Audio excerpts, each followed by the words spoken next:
ఓం గం గణపతియే నమః. శ్రోతలకు నమస్కారం. మన ఛానల్కు స్వాగతం. శ్రీ పద్మ మహాపురాణం 26వ భాగం. యయాతిని స్వర్గమునకు రప్పించుటకు ఇంద్రుని ఎత్తు.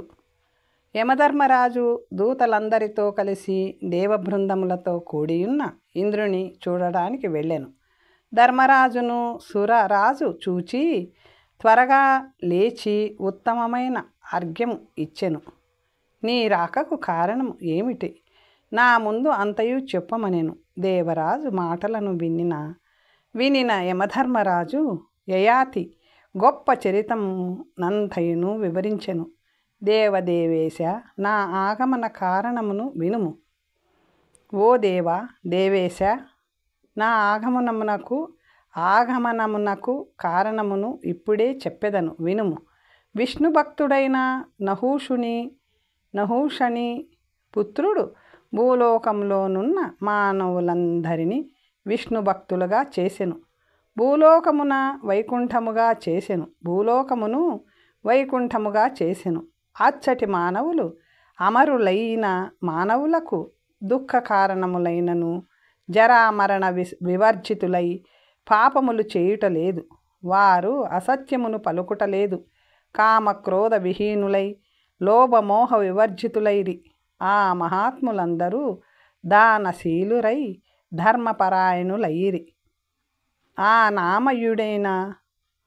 అనామయుడైన శ్రీమన్నారాయణుని సర్వధర్మములతోనూ చక్కగా అర్చించుచున్నారు. ఈ జగత్తులోనున్న మానవులందరూ వైష్ణవ ధర్మమును ఆచరించుట వలన వ్యాధులు లేనివారై శోక విహీనులై స్థిర యవ్వనులైరి. దుర్వావట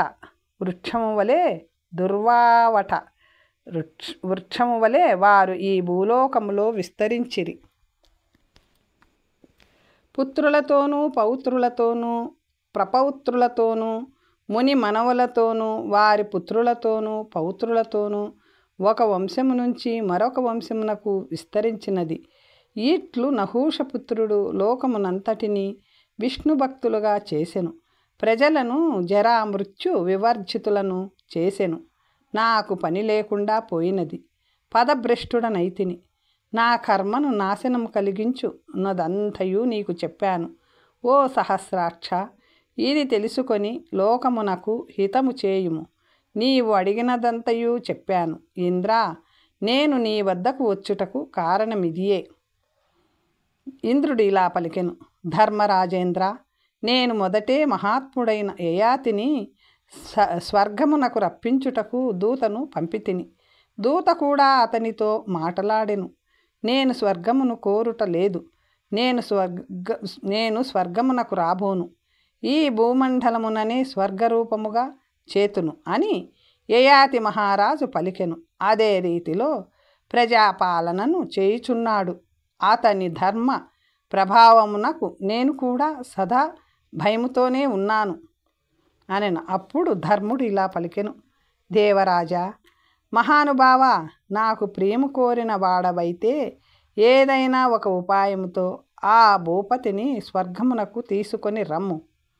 ఈ విధముగా ధర్మరాజు పలికిన మాటలు విన్న ఇంద్రుడు నిజాన్ని దృష్టిలో పెట్టుకొని ఆలోచించెను. అంతటా పురంధరుడు ఇంద్రుడు మన్మధుని, గంధర్వులను, వసంతుని, రతిని పిలిచి, మీరందరూ ఆ భూపతి ఇక్కడకు వచ్చినట్లు చెయ్యండి. నా ఆజ్ఞగా మీరు భూలోకమునకు వెళ్ళండి. సందేహించకండి అనిన మన్మధుడు ఇలా పలికెను. మీకిరువురకు అంటే ఇంద్రునకు ధర్మరాజునకు ప్రియమైన అనుకూలమైన కార్యమును తప్పక చేసేదను. సందేహము లేదు. యుద్ధములో నన్ను ఆ రాజుని ఎదురెదురుగా చూడుము.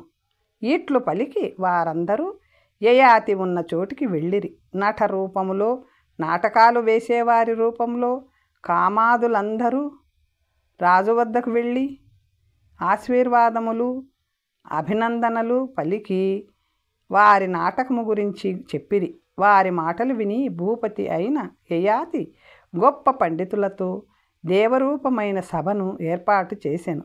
జ్ఞాన విజ్ఞాన పండితుడైన యయాతి మహారాజు కూడా స్వయముగా ఆ సభకు వచ్చెను. ఆ నాటకమును చూచెను. వారు వేసిన ఆ నాటకము విప్రుని రూపములో అవతరించిన వామన చరిత్ర. ఆ నాటకములో జర ఉత్తమ శ్రీ రూపములో అప్రతిమానమైన రూపములో ఉత్తమమైన గీతమును సుస్వరముగా గానము చేసెను.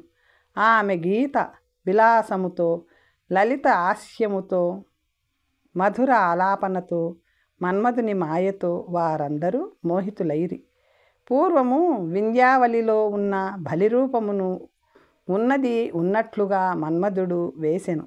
వామన రూపమును కూడా మన్మధుడు ధరించెను.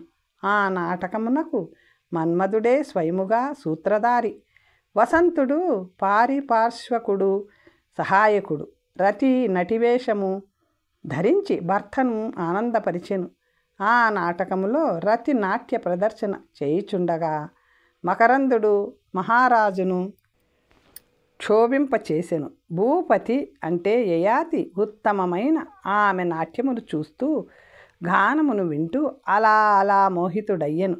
ఆమె నాట్య ప్రదర్శనకు మహానుభావుడైన యయాతి మోహితుడయ్యెను. మన్మధుని గీతముతో, లాస్యముతో, లలితమైన హాస్యముతో, నట రూపముతో రాజరాజేంద్రుడు మోహింపబడెను.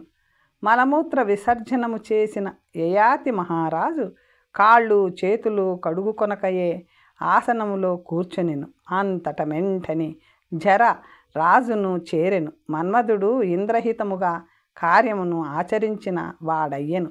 నాటకము ముగిసి వారందరూ వెడలిపోయిన తరువాత ధర్మాత్ముడైన యయాతి మహారాజు కామ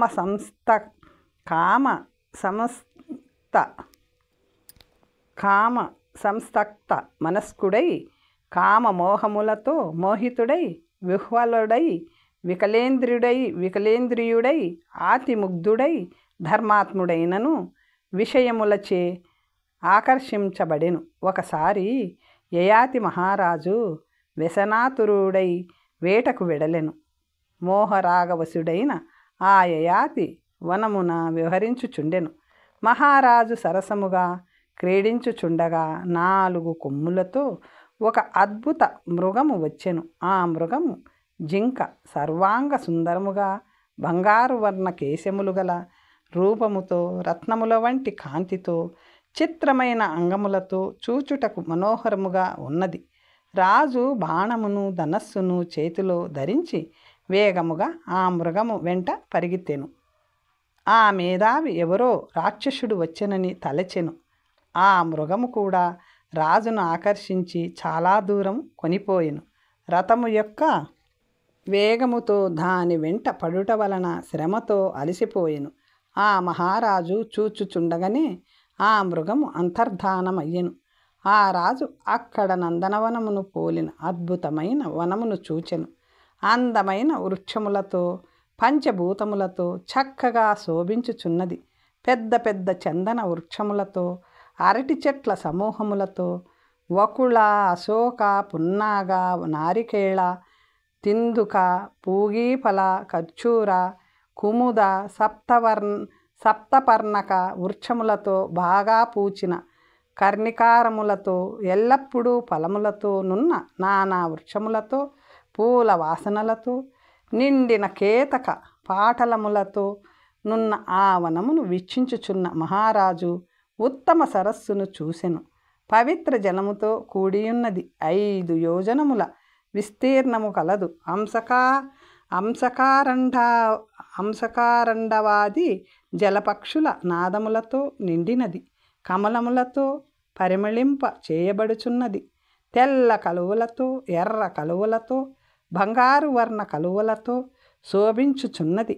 నీలోత్పలములతో, కల్హారములతో, కొంచెము ఎరుపు, కొంచెము తెలుపు వర్ణము కల కలువలు అత్యంత శోభ కలిగి ఉండెను.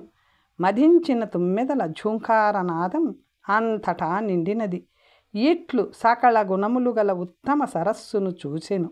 ఆ సరస్సు 5 యోజనముల వెడల్పు, 10 యోజనముల పొడుగు కలది. అన్ని విధముల మంగళప్రదమైన దివ్యభావముతో దివ్య భావములతో అలంకరించబడిన ఆ తటాకమును చూసెను.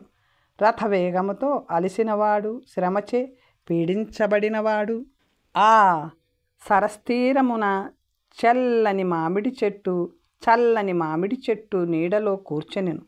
పద్మము వంటి పరిమళములు గల నీటితో నిండిన ఆ సరస్సులో స్నానము చేసి అమృతము వంటి చల్లని నీటిని త్రాగి తన శ్రమ నుండి ఉపశమనము పొందెను. వృక్షఛాయలో కూర్చున్న ఆ రాజు ఎవరో పొడుచుచున్నట్లు గీతధ్వనిని వినెను. ఎవరో పాడుచున్నట్లు గీతధ్వనిని వినెను. ఆ గానము ఎవరో దివ్యశ్రీ గానము చేయుచున్నట్లుగా ఉన్నది. గీతప్రియుడైన యయాతి మహారాజు తీవ్రముగా ఆలోచించసాగెను. ఆ ధర్మాత్ముడు అలా ఆలోచించుచుండగా గుండ్రని లావైన పిరుదలు పయోధరములు గల స్త్రీ అక్కడికి వచ్చెను. శీల లక్షణ సంపన్నురాలైన ఆ స్త్రీని రాజు చూచెను. ఆ స్త్రీ ఈ వనమునకు వచ్చి రాజుకు ఎదురుగా నిలబడెను. ఆమెతో మహారాజు ఇట్లు పలికెను, నీవు ఎవరు? ఈ వనమునకు ఎందుకు వచ్చితివి? ఆ కారణమును నాకు తెలుపుము. పిప్పలా, రాజు అలా అడుగుచుండగా ఆ యువతి మంచి కానీ చెడు కానీ ఎటువంటి సమాధానము ఇవ్వకుండా ఆ యువతి చిరునవ్వు నవ్వి చేతిలో వీణాదండముతో శీఘ్రముగా వెళ్ళిపోయెను. ఆ రాజేంద్రుడు విస్మయుడై నేను మాట్లాడినను ఎటువంటి సమాధానము ఇవ్వకుండా వెళ్ళిపోయినది అని ఆలోచించెను.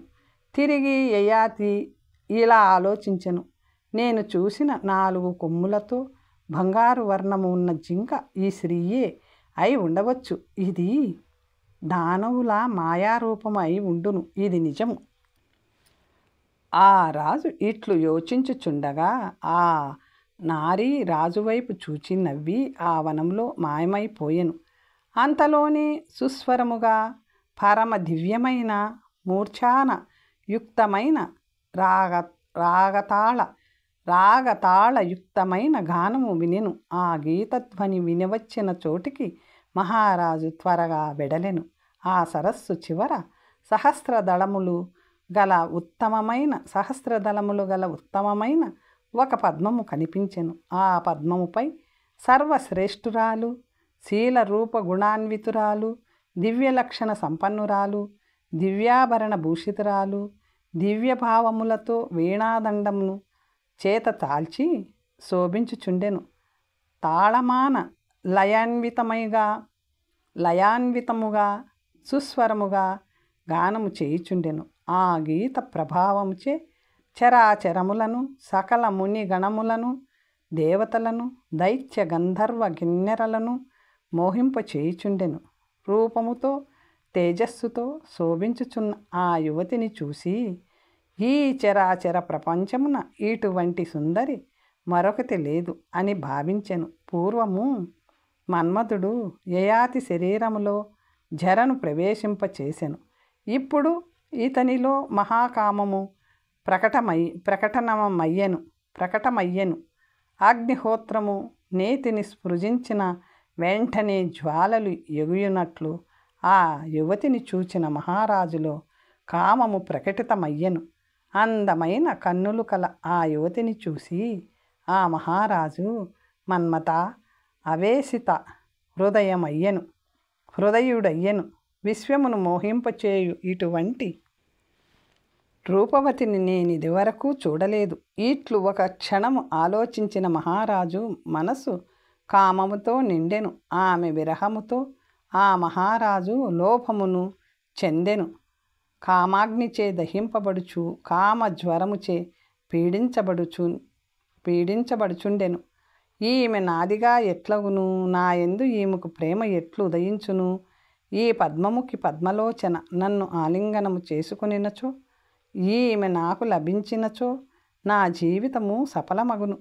యయాతి మహారాజు ఇట్లు ఆలోచించి ఆమెతో ఇట్లు పలికెను, శుభకరురాలా, నీవెవరు? ఎవరిదానవు? ఇది వరకు చూచిన స్త్రీ మరలా ఇప్పుడు కనబడినది. ఆమెను ఆ ధర్మాత్ముడు మరలా అడిగెను, నీ ప్రక్కనున్న ఈ సుందరి ఎవరు? కళ్యాణి అంతా చెప్పుము. నేను నహూషుని పుత్రుడను, సోమవంశ సంభూతుండను, సప్తద్వీపాధిపతిని. నా పేరు యయాతి. నేను 3 లోకములలో ప్రసిద్ధుడను. నా మనస్సు, నా భావము నీ సంగమమును కోరుచున్నది. భద్రురాల, నాకు నీ సంగమమును ఇవ్వుము. నాకు ప్రియమును చేకూర్చుము. నీవేది కోరినను ఇచ్చెదను, సందేహించవలదు. వరవర్ణిని జయింపశక్యము కాని కామముతో నేను కొట్టబడితిని. కావున సుధీనుడవగు నన్ను కాపాడుము. నిన్ను శరణు కోరిన వాడను నా సకల రాజ్యమును భూమండలమును నా శరీరమును నీ సంగమము కొరకు 3 లోకములైనను ఇచ్చెదను. ఆ రాజు మాట వినిన ఆ పద్మముకి తన చెలియయగు విశాలతో ఇట్లు పలికెను. నా పేరు, నా పుట్టుక స్థానమును, తల్లిదండ్రులను, ఈతని యందు నా ఏకాగ్ర భావమును తెలుపుము. అంతట విశాల ఆమె భావమును తెలిసి రాజుతో మధురముగా, రాజపుత్ర వినుము అని ఇట్లు పలికెను. పూర్వము మన్మధుని దేవదేవుడైన శంకరుడు భస్వము గావించెను. ఆ రతీదేవి భర్తృహీనయై దుఃఖములో సుస్వరముగా రోధించెను. రతీదేవి ఆ సమయములో ఈ సరస్సులో నివసించెను. దయతో కూడిన సుస్వరమైన ఆ రతీదేవి విలాపమును వినిన దేవతలు గొప్ప దయకలవారై శంకరునితో ఇట్లు పలికిరి. మహాదేవ, మరలా మన్మధుని బ్రతికించుము. ఈ దీనురాలు భర్తుహీనగా ఎట్లుండును? మా ఎందలి వాత్సల్యము చేకూడియున్న దానిని చేయుము. వాత్సల్యముతో కూడియున్న దానిని చెయ్యుము. ఆ మాట వినిన మహాదేవుడు మన్మధుని బ్రతికించదనని ఈ మన్మధుడు అయినను పంచబాణుడుగా, వసంతునిగా, మిత్రుడుగా నుండును. దివ్య శరీరముతో ఉండును, సందేహం లేదు. ఇట్లు మహాదేవుని అనుగ్రహముతో ఆ మన్మధుడు మరలా బ్రతికించబడెను. మన్మధుని శివుడు ఆశీసులతో అభినందించి కామాబెడలుము, నిత్యము ప్రియురాలితో ఉండుము. ఇట్లు స్థితి సంహార కారకుడైన మహాదేవుడు పలికెను. దుఃఖించుచున్న రతి ఉన్న సరస్సు వద్దకు మన్మధుడు వచ్చెను. రాజా, ఇదియే ఆ కామ సరస్సు. ఇచ్చటనే రతి ఎంతో దుఃఖించినది, ఇచ్చటనే నివసించినది. మహానుభావుడైన మన్మధుడు దహించబడగా దుఃఖపీడిత అయిన రతీదేవి కోపము వలన దారుణాకారము గల అగ్నిహోత్రుడు ఉద్భవించెను. ఆ అగ్నితో దహించబడిన ఆ రతి కూడా మోహముతో మూర్ఛనొందినది. నరోత్తమ, ఆ రతి భర్తుహీనయైన ఇచ్చట కన్నీరు విడిచెను. ఆమె నేత్రముల నుండి ఈ జనములో కన్నీటి బిందువులు పడినవి. ఆ బిందువుల నుండి సర్వ సౌఖ్యములను నశింపచేయు మహాశోకము పుట్టినది. నృపోత్తమ, తరువాత ఆ అశ్రువుల నుండి జరా పుట్టినది. ఆ తరువాత జీవుని నాశనము చేయు దుష్టబుద్ధి కల వియోగము పుట్టినది. మహాభయంకరములైన దుఃఖము, సంతాపము కూడా అప్పుడే పుట్టినవి. వాటి నుంచి దారుణమైన సుఖనాశకమైన మూర్ఛ పుట్టినది. ఆ శోకము నుండి విభ్రమము, కామజ్వరము పుట్టినది. ప్రలాపము, విహ్వలము, ఉన్మాదము, మృత్యువు, విశ్వమును నశింపచేయునవి ఆ రతీదేవి అశ్రుబిందువుల నుండి పుట్టినవి. శరీరమును తపింపచేయునవి. అవి అన్ని రూపములను దాల్చి రతీదేవి ప్రక్కన నిల్చున్నవి. అన్నియు సద్భావ గుణ సంయుతములు. అంతలో మన్మధుడు వచ్చెను అని ఎవరో చెప్పిరి. వచ్చిన మన్మధుని చూచి మహానందముతో కూడినదై కన్నుల నుండి ఆనంద బాష్పములు రాలెను. చాపల్యము వలన నీటి మధ్యలో పడినవి. అప్పుడు ఆ ఆనంద బాష్పముల నుండి ప్రీతి, ఖ్యాతి, లజ్జ ఆవిర్భవించినవి. వాటి నుండి మహానందము, శాంతి కలిగినది. సుఖమును సంభోగము నందించు 2 శుభకన్యలు లీలా క్రీడ అనువారులు ఆ తరువాత కలిగిరి. రతీదేవి నేత్రముల నుండి ఆనంద బాష్పములు జలాంతమున పడినవి. దాని నుండి చక్కని పద్మము పుట్టినది. ఆ చక్కని పద్మము నుండి వరానన అయిన ఈ నారి పుట్టినది. ఈమె పేరు అశ్రుబిందుమతి. ఈమె రతిపుత్రి. ఆమె ప్రీతితో సుఖమును కలిగించుచు ఎల్లప్పుడూ ఆమె సమీపముననే ఉంటున్నాను. ఎప్పుడూ సఖీభావ స్వభావంతో సంతోషంతో ఉండుచున్నాను. నేను వరుణుని పుత్రిని. నా పేరు విశాల. ఈమె వద్దనే నిత్యము స్నేహముతో ప్రీతి కలదానని ప్రవర్తించుచున్నాను. ఇట్లు మహారాజా, నీకు ఈమె గురించి నా గురించి అంతయు చెప్పితిని. ఈ వరానన భర్తను కోరుచు తపము చేయుచున్నది అనెను. అప్పుడు రాజు ఇలా పలికెను. ఓ శుభకరురాలా, నీవు చెప్పినదంతా విన్నాను, అర్థం చేసుకున్నాను. విను. ఈ వరానన రతిపుత్రి. నన్నే భర్తగా పొందనిమ్ము. ఆ బాల కోరినదంతా ఇచ్చెదను. ఓ కళ్యాణి, ఈమె నాకు వశమగునట్లు చెయ్యము అనెను. అప్పుడు విశాల ఇలా పలికెను.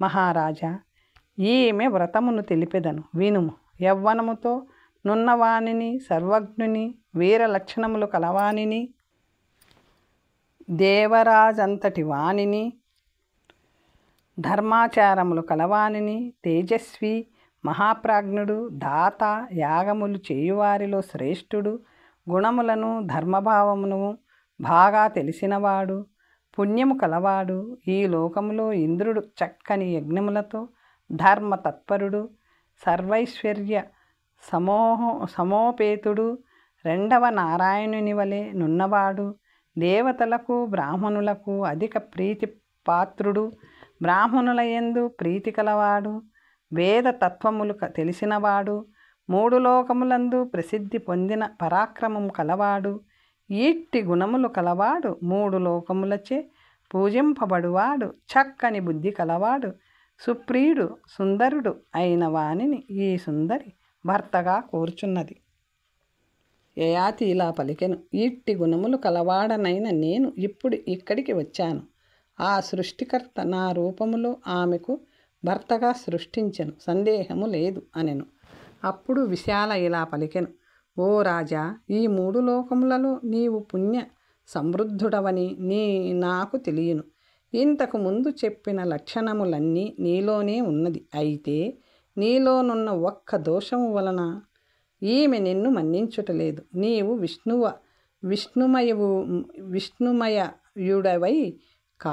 విష్ణుమయుడవై కాకపోతే ఆ ఒక్కటే నా సందేహం.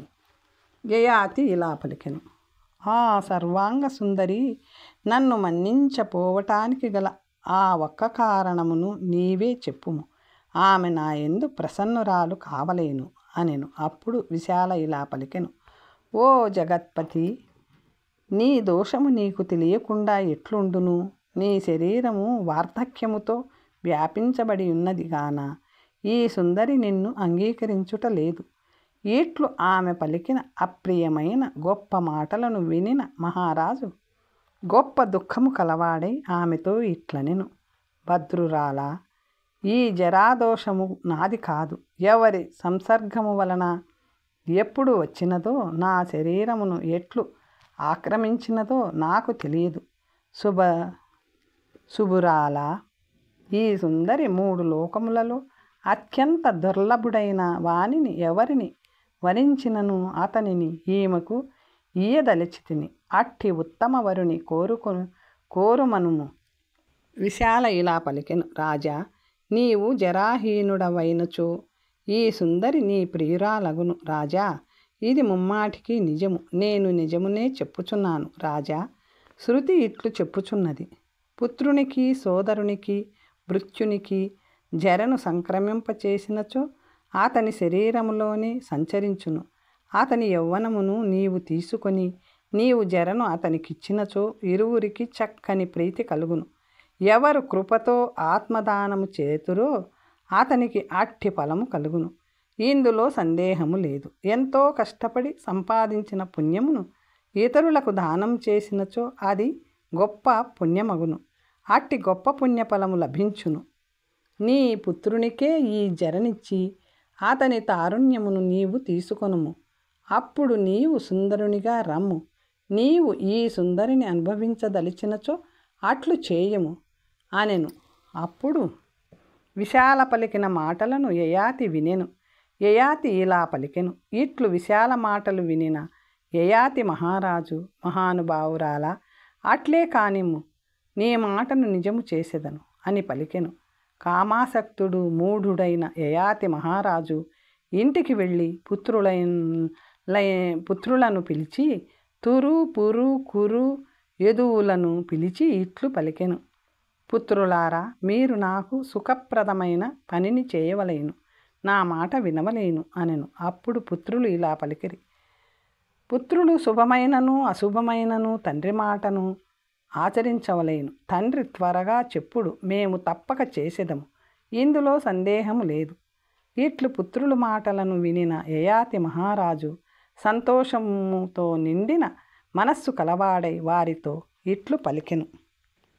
పుత్రులారా, నాకు దుఃఖమును కలిగించు ఈ వార్ధక్యమును మీలో ఒకరు తీసుకోండి. మీలో ధీరుడైన వాడు ఒకడు మీ తారుణ్యమును నాకు ఇవ్వండి. చంచలమైన నా మనస్సు ఈనాడు ఒక స్త్రీ యందు ఆసక్తితో సంతప్తమైనది.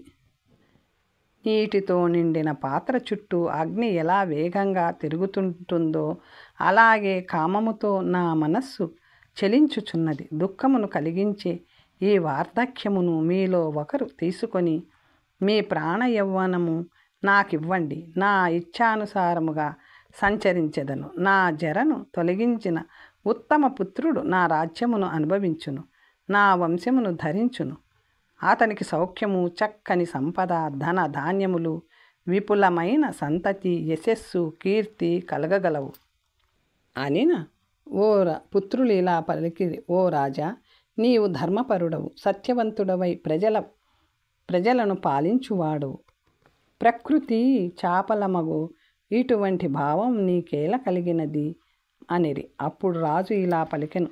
పూర్వము నా పురమునకు నర్తకులు ప్రణర్తకులు వచ్చి ఉండిరి. వారిలో నా కామ మోహము కలిగినది. మన్మదావిష్ట మానసమైన నా దేహంలో జర వ్యాపించినది. నా మనస్సు కామ సమకూలమైనది.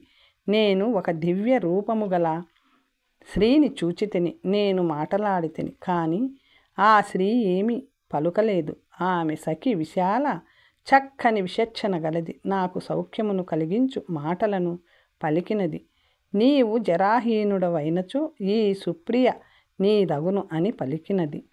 నేనా వాక్యములను అంగీకరించి తిని ఇంటికి వచ్చి తిని నా జరను తొలగించుకొనుటకు ఇట్లు మాట్లాడి తిని. పుత్రులారా, ఇట్లు తెలిసి నాకు సుఖమును కలిగించండి అనిన తురువు ఇలా పలికెను. రాజా, తల్లిదండ్రుల అనుగ్రహముల వలన పుత్రులు శరీరమును పొందెదరు.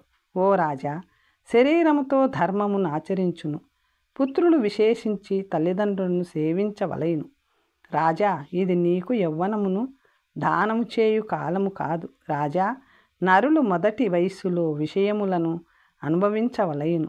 ఇప్పుడు తమకు విషయ భోగములను అనుభవించు కాలము కాదు. తండ్రి పుత్రునికి జరను ఇచ్చి ఆ తరువాత సుఖమును అనుభవించవలెను అనగా మీకు తరువాత జీవితమే ఉండదు. కావున మహారాజా, మీ మాటను నేను చెయ్యజాలను. ఇట్లు మహారాజుతో తురువు పలికెను. తురువు మాటలు వినిన యయాతి మహారాజు కోపించెను. క్రోధముతో ఎర్రబడిన కనులు కలవాడై మహారాజు తురువును శపించెను. పాపబుద్ధి, నీవు నా ఆదేశమును తిరస్కరించితివి, కావున నీవు పాపివి, సకల ధర్మ బహిష్కృతుడవు కమ్ము. నీవు శిఖావిహీనుడవు, వేదశాస్త్ర వర్జితుడవు, అవిద్య కలవాడవు, సర్వాచారహీనుడవు అగుదువు. బ్రహ్మఘాతకుడవు, దేవ దూషితుడవు, సురాపానము చేయువాడవు, సత్యవర్జితుడవు, ఘోరమైన కర్మలను చేయువాడవు కాగలవు. సురాపానమత్తుడవు, ఆకలి దప్పికలచే పీడింపబడి గోహంతకుడవు కాగలవు. చర్మవ్యాధి కలవాడవు, కచ్చావిహీనుడవు, బ్రాహ్మణులను ద్వేషించువాడవు, స్వరూపము లేనివాడవు అగుదువు. పరదారలతో రమించువాడవు, మహాక్రూరుడవు, లంపటుడవు, సర్వశచ్చుడవు, దుష్టబుద్ధి కలవాడవు, సగోత్ర శ్రీని రమించెదవు, సకల ధర్మములను నశింపచేయువాడవు, పుణ్యజ్ఞానములు లేనివాడవు, కుష్ఠువ్యాధి కలవాడవయ్యెదవు. నీ పుత్రులు పౌత్రులు కూడా ఇట్టివారే అగుదురు. సర్వపుణ్యములను నశింపచేయువారు మ్లేచ్ఛులు, కల్మషబుద్ధులు అయ్యెదరు. ఇట్లు తరువును శపించి యదువును పుత్రునితో ఇట్లు పలికెను. నా జరను స్వీకరించి ఆటంకమైన రాజ్యమును అనుభవించుము. అంతట యదువు చేతులను జోడించి రాజుతో ఇలా పలికెను. తండ్రి, జరాభారముని నేను భరించజాలను. నా యందు దయ చూడండి. చలి, ప్రయాణము, పాచిన అన్నము, వయస్సు మీరిన స్త్రీలతో సంబంధము మనస్సుకు ప్రతికూలము. ఈ 5 జరకు హేతువులు. చిన్న వయసులో ఈ జరాదుఃఖమును నేను సహింపజాలను. ఎవరు మాత్రం వృద్ధాప్యమును ధరించగలరు? ఇప్పుడు మీరు నన్ను క్షమించండి అనెను. అంతట యదువును కోపించి ఇట్లు శపించెను. నా శాసనమును తిరస్కరించి నందున నీ వంశము ఎన్నంటికీ రాజార్హము కాదు. బలహీనుడవై, తేజోవిహీనుడవై, క్షమాహీనుడవై, క్షాత్రధర్మ వివర్జితుడవయ్యెదవు. సందేహం లేదు. యదువు ఇలా పలికెను. మహారాజా, నేను నిర్దోషిని. నన్ను నీవు ఇప్పుడు ఎందుకు శపించుచున్నారు? దీనుడనైన నాపై దయచూపుడు, ప్రసన్నుడవు కమ్ము అనెను. రాజు ఇలా పలికెను. మహాదేవుడు అయిన శ్రీకృష్ణుడు స్వాంశతో నీ కులములో అవతరించును. అప్పుడు నీ కులము పరిశుద్ధమగును. యదువు పలికెను. నేను నిర్దోషిని. మీరు నన్ను శపించితిరి. నా యందు దయ ఉన్నచో నన్ను అనుగ్రహించండి అనెను. రాజు ఇలా పలికెను. తండ్రి దుఃఖమును నశింపచేయు జ్యేష్ఠపుత్రుడు రాజ్యభారమును వహించును, కులభారమును వహించును. నీవు ధర్మముగా ప్రవర్తించలేదు. నాతో మాట్లాడదగని వాడవు. ఇందులో సందేహం లేదు. నా ఆజ్ఞను నీవు మహాదండముతో నశింపచేసితివి. కావున నీపై నాకు దయలేదు. నీ ఇష్టమొచ్చిన రీతిలో ప్రవర్తించవచ్చును అనెను. అప్పుడు యదువు ఇలా పలికెను. రాజా, నా రాజ్యమును, కులమును, రూపమును నశింపచేసితివి. కావున నేను దుష్టుడనై నీ వంశపతి అయ్యదా. నీ వంశమును నానా భేదములు గల క్షత్రియులను పుట్టెదరు. వారి గ్రామములను, చక్కని దేశములను, శ్రీరత్నములను అతి భయంకరులు, మహాబలులు అనుభవించెదరు. నా వంశంలో పుట్టిన తరుష్కులు మ్లేచ్ఛ రూపులై అనుభవించెదరు. నీవు పరమ భయంకరముగా శపించి నశింపచేసిన వారందరూ అనుభవించెదరు. ఇట్లు కోపించిన యదువు పలికెను. అంతట కోపించిన యయాతి మహారాజు మరలా ఇట్లు శపించెను. నీ వంశంలోని వారందరూ నా ప్రజలను నశింపచేసెదరు.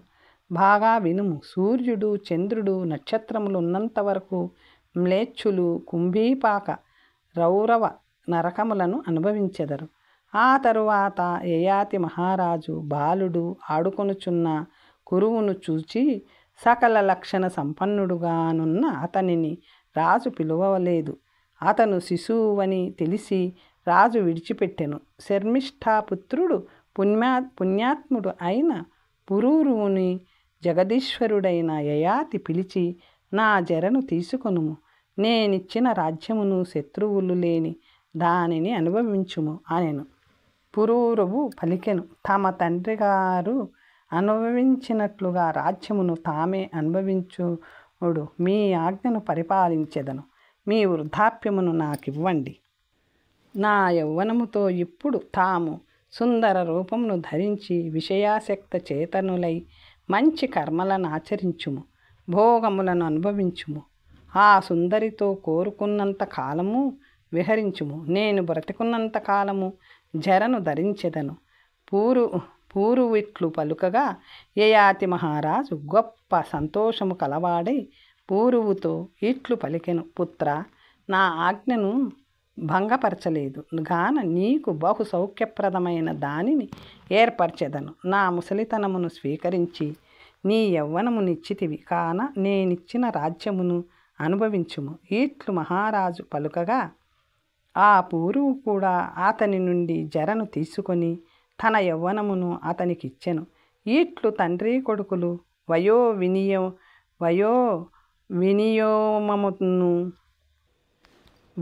వినిమయమును చేసుకొనిన తరువాత పూరువు సర్వాంగములందు వృద్ధు తరుణిగా కనిపించెను. యయాతి మహారాజు 16 సంవత్సరములు వాని వలె క్రొత్తగా కనిపించెను. గొప్ప రూప సంపద కలవాడై రెండవ మన్మధుని వలె కనిపించెను. ధనువును, రాజ్యమును, ఛత్రమును, వ్యజనమును, ఆసనమును, భద్రగజమును, కోశమును, దేశమును, సకల బలమును, చామరములను, స్యందనమును యయాతి మహారాజు పూర్వునకు ఇచ్చెను. కామాసక్తుడై మహారాజు ఆ నారిని చింతించుచు కాలమను పేరుగల సముద్రము వంటి ఆ సరస్సు వద్దకు అశ్రు బిందుమతి ఉన్న చోటికి త్వరగా వెడలెను. విశాలాక్షి అందమైన గుండ్రని కన్నులు గల ఆ యువతిని చూసి విశాలను కూడా చూచి మన్మదావిష్ట మానసుడాయను. అందమైన కన్నులు గల విశాల జరను విడిచిపెట్టి యవ్వనమును తీసుకొని వచ్చి తిని యువకుడునై వచ్చి తిని ఇప్పుడు ఈమె నా సుందరి కావలేను, ఈమె కోరిన వాటిని అన్నింటినీ ఇచ్చెదను అనెను. అప్పుడు విశాల ఇలా పలికెను, దుష్టమైన జరను విడిచి మీరు వచ్చితిరి, కానీ తమలో ఇంకొక దోషమును చూచి ఈమె తనను అంగీకరించుట లేదు అనెను. అప్పుడు రాజు ఇలా పలికెను, ఒకవేళ నీకు తెలిసినచో నా దోషమును చెప్పుము, ఒకవేళ అది గుణమైనను దోషమున్నచో విడిచిపెట్టెదను, ఇందులో సందేహము లేదు అనెను. తర్వాత కథ వచ్చే భాగంలో తెలుసుకుందాం. నమస్తే.